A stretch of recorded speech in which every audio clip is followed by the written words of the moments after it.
Everyone, and welcome back to the channel. If you've ever wondered what it's really like to teach English online full time, this video is for you. I'm going to walk you through the pros and cons, the good, the bad, the ugly, and everything in between, so you can decide if this path is right for you. So go grab yourself a notebook because I'll be sharing practical insights from my own teaching experience and what other teachers have shared with me. Okay, so let's dive in. We are going to have a look at some of the things, positive things, because there really is a lot of positive things.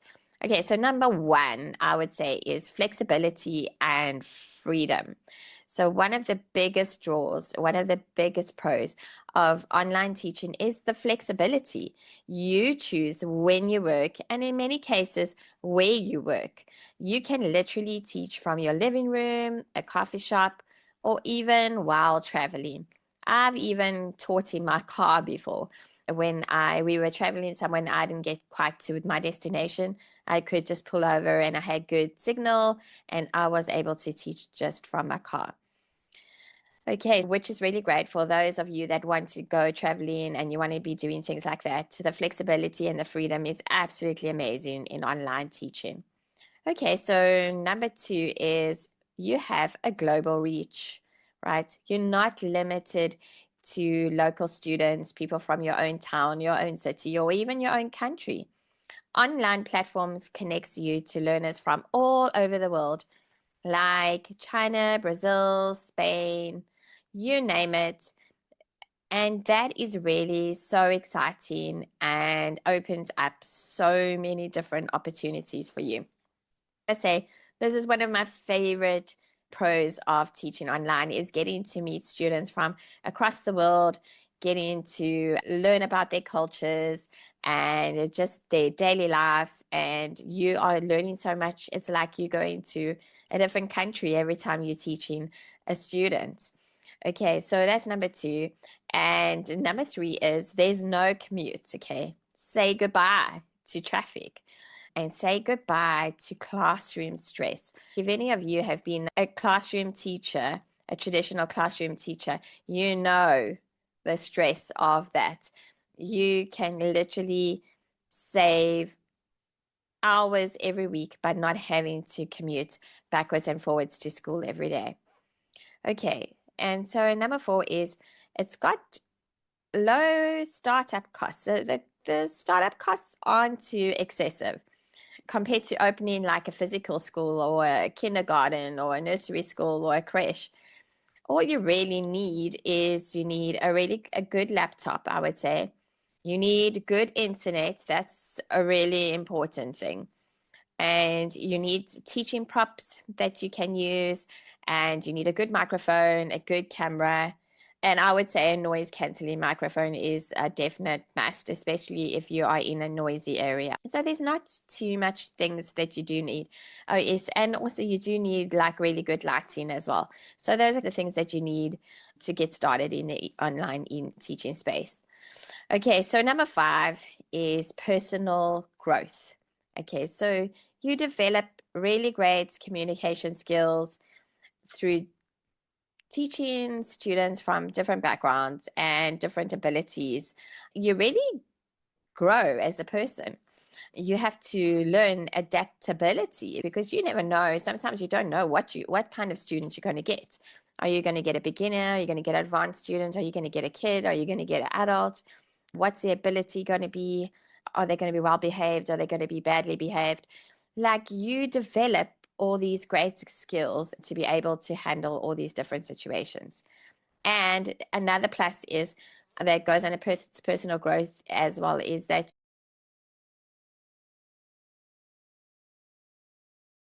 you develop really good tech skills because you having to use different tech and share your screen and create different slides. You are developing your tech skills as you go around. And these things can benefit you far beyond just teaching. In your everyday life, these kind of things can benefit you as well. Okay, and number six is there is a scalable income potential. Like probably when you are starting teaching online, you probably are going to go and work for a company where you'll probably get a lower rate and you have more set hours. But as you gain experience, you can start getting your own personal students and you can set higher rates. You can create your own courses. You can even sell your own courses, and you can even launch group classes, which is quite profitable. It's not just one-on-one teaching forever. There's definitely opportunities to be able to scale your income. Okay, so those are the pros, and I think those pros are like really great, and there's a lot of pros that go along with teaching online. Okay, but there are some cons. Okay, now let's talk about the reality you'll want to prepare for. Okay, so number one is I would say when you first get started, you probably will have an unstable income at first. It really takes time to build up a client base wherever you are teaching. And I would say once you get used to, maybe if you're teaching on a platform, get used to that platform first, and then maybe add one or two other platforms into it so that you can up your income a bit. Because at the beginning, income can be really inconsistent, and that can be stressful if you're relying on that income 100%, because maybe it's going to take you 2 or 3 months to really build up that student base at first. Okay, number two's cons, I would say, is your time zones and the odd hours that you have to work. Since you're teaching international students, you probably find yourself working very early mornings, or sometimes you might be working late at night to match those students' schedules. Like I teach a lot of Chinese students, and their time zone is 6 hours ahead of my time zone. And so when it's holidays and when it's weekends for them, I probably sometimes have to get up at 3:30 in the morning to start teaching because of the time difference and trying to accommodate all my students. Tech issues. Okay, so number 3 is tech issues. Okay, these happen a lot in the online space. Okay, and you have to try and plan for it so that you can put in some backup plans so that these things don't affect your classes too much. Okay, so number 1 is like in under tech issues is internet drops. Okay, sometimes your internet's not stable and your internet goes up and down. Maybe you get kicked out of a classroom because your internet is not stable, or you just can't get into the classroom because you just don't have internet. Microphone problems. If you don't have a good enough microphone, then maybe the student can't hear you, or otherwise sometimes the microphone doesn't want to turn on in the classroom and no one can hear you, or the student can't hear you and their microphone's not working. So sometimes the microphone can be a problem. Power outages, if you live in a country like my country where power outages are really common, you have to plan for that. So tech issues happen and they can interrupt lessons. And if you're working for a platform, it can definitely affect your income, because more than likely the company that you are working for is going to fine you and take off money from your pay. Okay, and number 4 is isolation.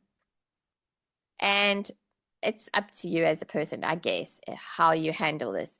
But unlike a school environment where you've got your co-workers working with you, here you are teaching solo. You don't have really anyone to bounce things off of. It's you out there on your own. And some teachers miss the social aspect of working alongside other colleagues. I personally really like working on my own and working solo, and I enjoy the isolation, so it doesn't really bother me. But I know a lot of people find the isolation quite daunting sometimes. Okay, so number 5, platform limitations. If you're working for a company, you probably don't have any control over your pay rate, you don't have control over your scheduling, and you don't have control over your curriculum. That all gets given to you. Okay, you're basically building their business and you're not building your own business. Okay, so that's a real big drawback when you are working for platforms. In a later video, I will be going into working for platforms, having private students, and working on marketing platforms, We're not going to dive into that today, though. Number 6 is energy demands. Okay, so teaching online requires constant focus and energy, especially if you're teaching kids. I only teach kids. I've got 1 or 2 adults. I mostly teach kids. And really doing back-to-back lessons can be exhausting because you've got to put everything into it. You've got to be using your hands. You've got to be using this. You've got to keep their attention. And it can become really exhausting. So just plan for that and know that is a big drawback. Okay, so let's look at some tips to balance the cons. Okay, now don't let those cons scare you. Here are a few tips to make the journey a little bit smoother for you. Number 1 is like diversify your income streams. Don't just rely on one platform. Once you get used to that platform, then apply to other platforms, and maybe you can have 2 or 3 platforms going at the same time. Just obviously you have to be really good with keeping account of which lessons you have when, so that you're not getting double booked. And we will go into that in a later video as well. I will be talking about that. You want to create a comfortable, distraction-free teaching setup. Okay, so you want to just have your background behind you. You don't want people walking behind you. You don't want your dog barking next to you. You want to just create a nice, comfortable, distraction-free zone for yourself. Set clear boundaries with your schedule so that you don't burn out. Give yourself breaks. Like for me, if I'm having a heavy day, I make sure that I have breaks in between. If I have quite a lot of lessons on top of each other, I'm going to schedule myself some breaks in between them so that I don't want to burn out. Like when I first started, all I wanted to do was because you get paid a lesser rate, had all those lessons on top of each other. But as you grow in the online space, you can start to set clearer boundaries for yourself so that you don't burn out. And I would say a really important thing is to keep learning. Professional development helps you stay confident, and you can also charge more. So constantly be learning yourself so that you can stay up to date with the times and up to date with what the latest trends are. And another thing you can do is you can find communities, teaching communities online, so that you don't have to do this alone. Okay, so you can go into a community and you can join a community and you can bounce things off other online teachers, and you will feel less lonely because you have someone that you can actually talk to. Okay, so teaching online full-time can be an amazing career choice if you value freedom, flexibility, and connecting with people worldwide. But it's really important to go in with realistic expectations about the challenges. The best part, you can start part-time if you want to, and you can grow into full-time when you are absolutely ready to do that.